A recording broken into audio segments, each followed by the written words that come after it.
ভারত তো দূরের কথা, আমেরিকাও আমাদের তো টিকবে না ইনশাআল্লাহ। আমরা বলতেছি 4 দিনের মধ্যে আমরা কলকাতা দখল করে নেব ইনশাআল্লাহ, আমরা দখল করে নেব।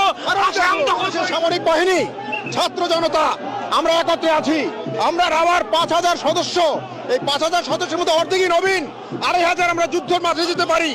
আর এর সাথে যদি 30 লাখ ছাত্র জনতা যোগ হয় তাহলে ভারত তো দূরের কথা, আমেরিকাও আমাদের সাথে টিকবে না ইনশাআল্লাহ। আমি মেজর শরীফ, আমি বলে দিচ্ছি ভারতকে যে ট্রেনিং আমরা নিয়েছি, যে যুদ্ধ আমরা করেছি, আমরা শুধু 2 লক্ষ সৈনিক না, আমাদের সাথে 18 কোটি জনগণ আছে। আমাদের ট্রেনিং, আমাদের দক্ষতা ভারতের চেয়ে অনেক বেশি। আমরা যদি একবার সাহস করে আমার দেশকে যুদ্ধ করবে, আমরা বলে দিচ্ছি 4 দিনের মধ্যে আমরা কলকাতা দখল করে নেব। ইনশাআল্লাহ, আমরা দখল করে নেব, আসাম দখল করে নেব।